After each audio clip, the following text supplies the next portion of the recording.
All right, welcome to .LA's weekly recap of the hottest news in the LA tech media and startup scene. I'm Kelly O'Grady, .LA's chief host and correspondent. I'm going to take you through the top 5 headlines from the week so you have everything you need to know to stay smart in the space.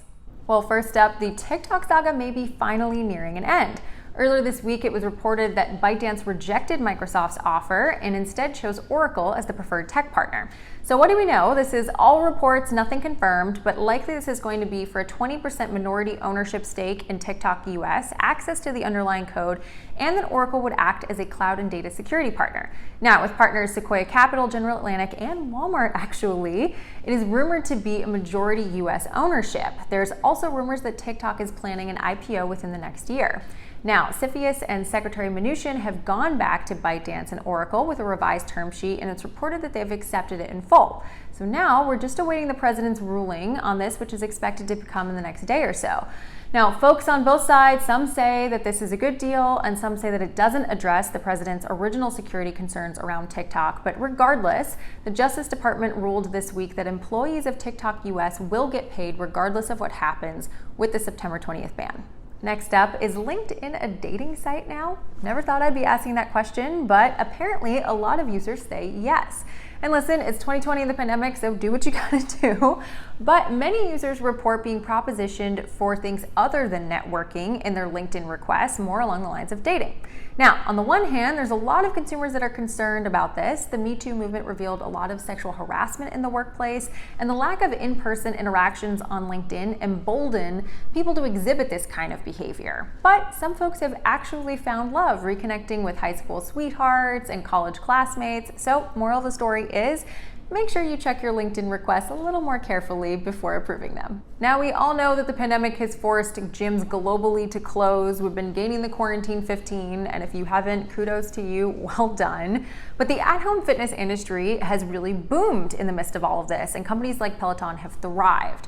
Now, Zwift is looking to take advantage of that situation. So Zwift is a social fitness app that lets users virtually work out together on treadmills and stationary bikes, and they've raised $450 million to build out their virtual experiences component and expand into hardware.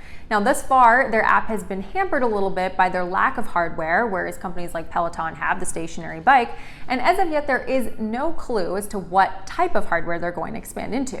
But there's certainly a lot of interest in this space as companies like Peloton expand from the stationary bike to the treadmill, and competition is heating up as even Apple is launching their own fitness app. And in addition to the home fitness industry, it's no surprise that Amazon's marketplace has been booming during the pandemic. But do you ever notice where you're buying your products from? Probably lots of mom and pop stores that you've never heard of. Now, Boosted Commerce is here to help those companies. They've raised $87 million to purchase 100 of the top-rated sellers in Amazon's marketplace over the next 4 years. Rather than create the products themselves, wasting time and money in pursuit of that, they've identified high-value companies with top-rated products, and they're going to purchase them. They'll give them a boost with an infusion of cash and help them really scale to a point that they wouldn't have been able to before. So everyone wins. And to round out our top 5 stories, this week Nonprofit Alliance hosted the First Look SoCal Innovation Showcase. It's an online event connecting early stage tech and life sciences startups with investors and serial entrepreneurs.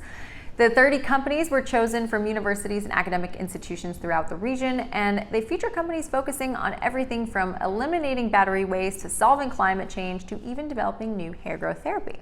All right, that wraps my weekly recap. For more on these stories, other news this week, and to learn about the awesome virtual events we're hosting, visit us on our website, sign up for our daily newsletter, and be sure to follow us on Instagram so you don't miss out on our exclusive video content.